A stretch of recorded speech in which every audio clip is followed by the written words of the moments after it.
వస్తే అంటే ఇప్పుడు ఉదాహరణకు ఒక హాస్టల్ తీసుకున్నామండి. ఒక హాస్టల్లో ఏబిసి హాస్టల్స్ ఉంటాయి. సి హాస్టల్లో 1, 2, 3, 4 అని ఉన్నారనుకోండి. వాళ్ళు సి హాస్టల్లో 1 రూమ్లో ఉన్న వాళ్ళంతా ఫ్రెండ్స్ ఉంటారు. వాళ్ళ వరకు సినిమాలు పోవటం, వాళ్ళ వరకు ఒక గ్రూప్ ఉంటుంది. అంటే రూమ్ నెంబర్ 2 వాళ్ళు వాళ్ళంతా గ్రూప్గా ఉంటారు. 3 వాళ్ళు ఒక గ్రూప్గా ఉంటారు. అలా హాస్టల్స్లో ఎలా అయితే వీరు రూమ్ నెంబర్ 1 వాళ్ళు, రూమ్ నెంబర్ 2 వాళ్ళు, రూమ్ నెంబర్ 3 వాళ్ళు ఒక దాంట్లో 4-5 ఉంటారు ఒక రూమ్లో.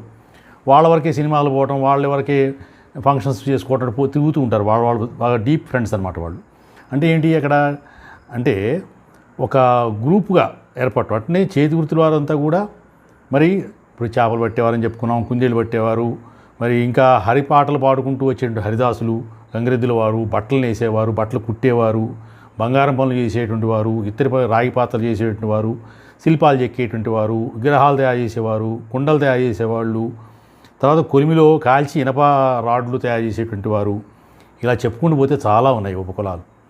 వీళ్ళందరిలోకి వెళ్ళి బ్రాహ్మణులు తలుపులు కొట్టి అయ్యా మీ అందరూ విడిపోయి వచ్చి బ్రాహ్మణుల కాళ్ళు మొక్కండి అని ఎవడు చెప్పలా. ఏమిటో నూరిపోస్తున్నారు. అది ఏమిటో అర్థం కాల. ఇప్పుడు కొన్ని మూఢనమ్మకాలు ఉండొచ్చు, కొన్ని దురాచారాలు ఉండొచ్చు. అన్నీ పట్టుకుని ఒకే తాటిని కట్టేయకూడదు. ధర్మబద్ధంగా మాట్లాడుకోవాలి. కాబట్టి ఇంకా అట్లనే కొంతమంది ఇంటి పేరు గురించి చెప్తున్నారు ఈ మధ్య. ఏదో జంతువుల పేర్లు ఉన్నాయి, అవి ఉన్నాయి, ఇవి ఉన్నాయని. అంటే ఇవన్నీ బ్రాహ్మణులు సృష్టించారని. ఎవరింటి పేరు? కుక్కలవారి అని ఇంటి పేరు ఉందిట. చాలా ఉంటాయి. ఇప్పుడు పైనుంచి ఎందుకు వాళ్ళు పెంచేవారు ఏదో ఉంటుంది వారికి. కుక్కలవారు అని ఉంటుంది, కోడిపుంజుల వారు ఉంటుంది.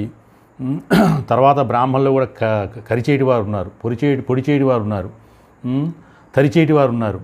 తర్వాత వీళ్ళంతా కూడా ఇంటి పేర్లతో ఉన్నవాళ్ళు ఉన్నారు. అట్నే ఇంటి పేర్లు కాకుండా బ్రాహ్మణులు కూడా నల్లవాళ్ళు ఉన్నారు, తెల్లవాళ్ళు ఉన్నారు, వికలాంగులు ఉన్నారు.